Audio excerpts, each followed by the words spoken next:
দাঁড়া, তুই কি ভাবছিস যে দিনে দুপুরে চুরি করবি কেউ ধরতে পারবে না? না, এই দোকানদার দোকানটা খালি রেখে গেছে এই জন্য তুই চুরি করবি? আপা আপনার ভুল হইতাছে, আমি কোনো চোর না, আমি চুরি করতেছি না। এই যে টিয়া পয়সা দেখতেছেন এটি সব আমার, এই দোকানটা আমার। এই যে ব্যবসার কথা কইতাছেন, এই ব্যবসা যদি আমার চলে যায়, এই ব্যবসা যদি আমার সব মাল সামান চুরি হয়ে যায়, কোনো আফসোস নাই আপা। আমার মায়ের যদি মরে যায়, আমার মায়ের আমি কইতে পাবো।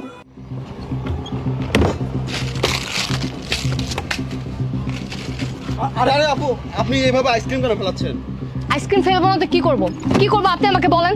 কখন থেকে এখানে দাঁড়ায় আছি, এই আইসক্রিম ওয়ালার তো কোনো খবরই নাই। এই আইসক্রিম ওয়ালা যেহেতু এই দোকানে এখানে ফালায় চলে গেছে, তাহলে আমি আইসক্রিমই ফেলে দেই। ও আচ্ছা, আপনি মনে হয় এই এলাকায় নতুন না, এই জন্য কোনো কিছু জানেন না।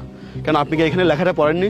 এখানে লেখা আছে আপনার প্রয়োজন মতো পণ্য নিয়ে তার ন্যায্য মূল্য নিজ দায়িত্বে যথাস্থানে রেখে দিন, ধন্যবাদ আনতে কর্তৃপক্ষ।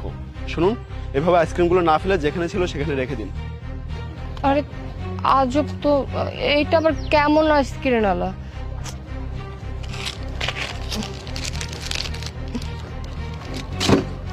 বুঝলাম না কিছু। এই আইসক্রিম ওয়ালার কি কোনো কাণ্ডজ্ঞান নাই? এইভাবে আইসক্রিমের মানে কি বলবো, পুরো দোকানটা ফালায় রেখে গেছে গা। এখানে কত টাকার আইসক্রিম,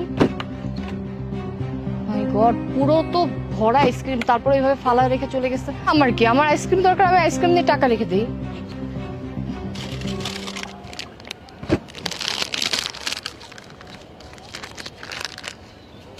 মানে এখানে এতগুলো টাকা পড়ে আছে, এই আইসক্রিম কি বোকা নাকি, নাকি মাথায় সমস্যা আছে? এতগুলো টাকা এই ঝুড়িতে পড়ে আছে, তার মধ্যে আবার এই দোকানটা এখানে ফালায় রেখে চলে গেছে। না, আমার তো জানতেই হবে যে এই আইসক্রিম আলাটা কে আর এ কি চায়। এর পিছনে নিশ্চয়ই কোনো কারণ আছে, আমার তো জানতে হবে। আমি একটা কাজ করি, আমি এখানেই কোথাও একটা দাঁড়ায় থাকি।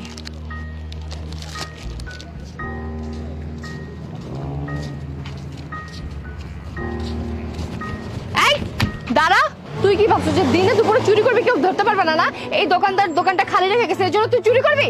আপা আপনার ভুল হইতাছে, আমি কোনো চোর না, আমি চুরি করতেছি না। এই যে টিয়া পয়সা দেখতেছেন এটি সব আমার, এই দোকানটা আমার।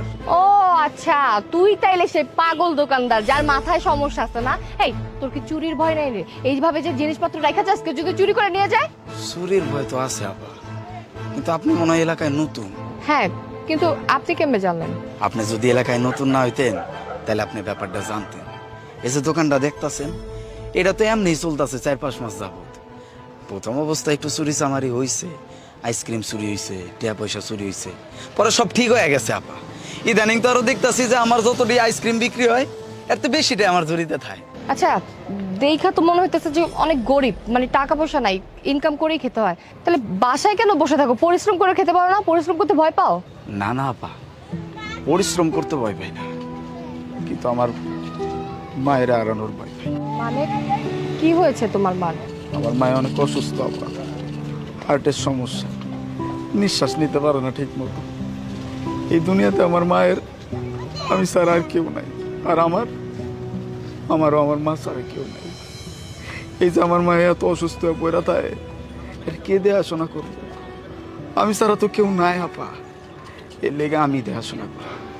আমি 1 মাস নার্স রাখছিলাম আপা, হে কেমনে কেমনে মানুষের সেবা যত্ন করে আমি সব শিখছি। তারপর থেকে এখন আমার মায়ের কাছে আমি নিজেই থাই। কি করুম কর্ম, এই যে ব্যবসার কথা কইতাছেন, এই ব্যবসা যদি আমার চলে যায়, এই ব্যবসা যদি আমার সব মাল সামান চুরি হয়ে যায়, কোনো আফসোস নাই আপা। আমার মায়ের যদি মরে যায়, আমার মায়ের আমি কইতে পাবো এই দুনিয়াতে আমার মা ছাড়া আমার আর কেউ নাই আপা। আমার মায়ের যদি মরে যায় আমি পুরা নিঃস্ব হয়ে যাব, আমার কিচ্ছু থাকবো না আপা। এর লেগে আমি ব্যবসার কথা চিন্তা করি না আপা, ব্যবসার মতো চলুক, আমি আমার মায়ের কাছে তাই। এই যে নাও, এইখানে 500 টাকা আছে। আমার যতটুকু সাধ্য আমি তোমাকে অতটুকুই হেল্প করলাম। এই টাকাটা দিয়ে তুমি তোমার মার জন্য কিছু কিনে নিও। আপনারা যে কি করে ধন্যবাদ দিব আপা, আসলে কি জানেন, এই যে টিয়া, আমার এই টিয়ার দরকার নেই আপা। আমার মায়ের লেগে না এই টিয়ার থেকে এখন বেশি অনেক দোয়ার দরকার। আপনি মন বইরা দোয়া করেন যেন আমার মা তাড়াতাড়ি সুস্থ হয়ে যায়। দোয়া করি তোমার মাকে যেন আল্লাহ তাআলা তাড়াতাড়ি সুস্থ করে দেয়। ঠিক আছে।